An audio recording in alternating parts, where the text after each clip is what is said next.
Bonjour, on va utiliser le temporisateur d'un microcontrôleur Atmega 16 d'Atmel pour générer un signal MLI.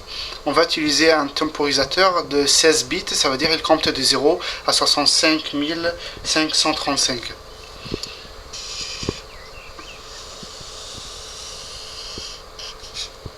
Le temporisateur, il commence de compter de 0 jusqu'à 65 535 et se remet à 0 et ainsi de suite.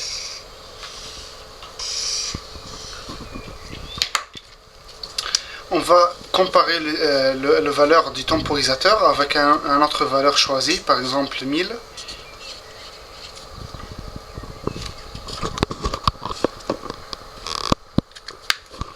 On peut avoir le signal MLI sur n'importe quelle sortie du microcontrôleur. Et le sortie elle sera à 1, 5 volts, de 0 jusqu'à la valeur choisie, par exemple 1000. Après, on le remet à 0.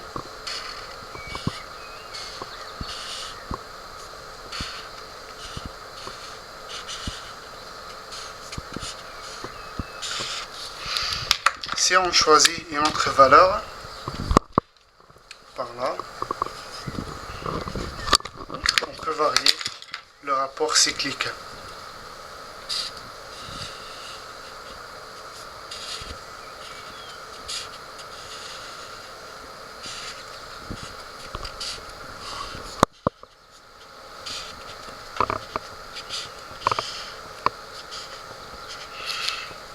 Voilà, donc on a changé le rapport cyclique. Pour varier la fréquence du signal MLI ou la période, on peut changer la valeur maximale du temporisateur.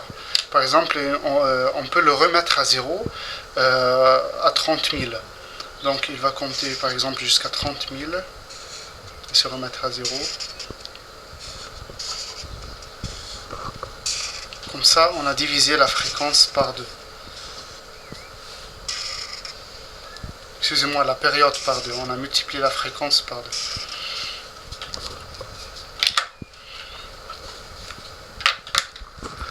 2. Du coup, on aura un truc comme ça.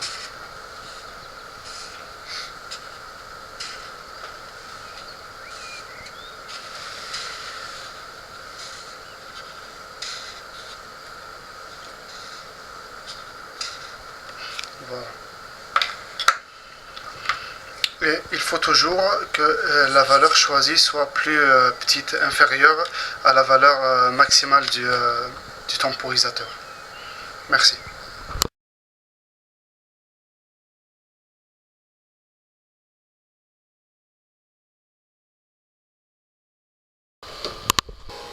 Bonjour. En fait, on a utilisé la carte son du PC pour visualiser le signal MLI. En fait, on a utilisé carte son comme un oscilloscope. Là, j'ai juste soudé 3 fils sur le jack du son. Voilà. On va connecter ça dans la porte du microphone. Et là, on a le masse. On va connecter ça au masse. Voilà. Et on va connecter ça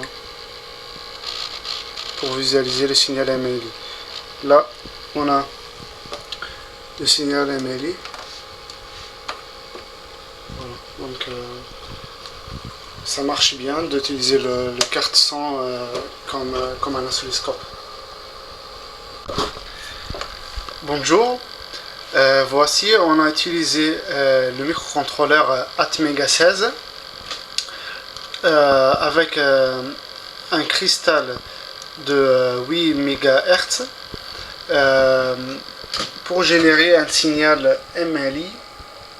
En fait, c'est pour réguler la vitesse d'un moteur. Voilà, là on a utilisé un circuit de Hasher, une diode avec un transistor. Et le sortie du MLI, le sortie du microcontrôleur, elle est connectée à la base du transistor NPN. Là, on a utilisé deux potentiomètres. Elles sont connectées au convertisseur analogique numérique du microcontrôleur. Une pour varier le rapport cyclique et l'autre pour varier la fréquence du signal MLI. Voici le code qu'on a utilisé, qu'on a programmé pour le microcontrôleur, pour le MLI. Et maintenant on va faire une petite démonstration pour montrer la variation du rapport cyclique en variant la valeur du potentiomètre.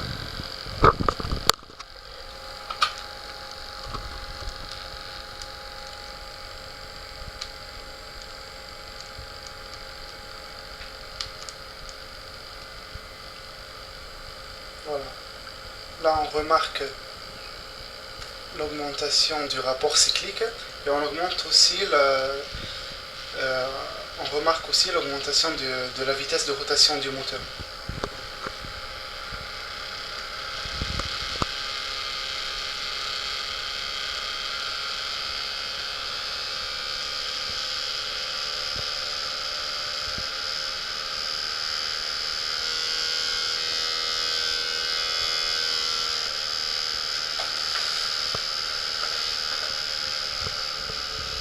Là, je rediminue le rapport cyclique. Et du coup, la vitesse du moteur diminue également.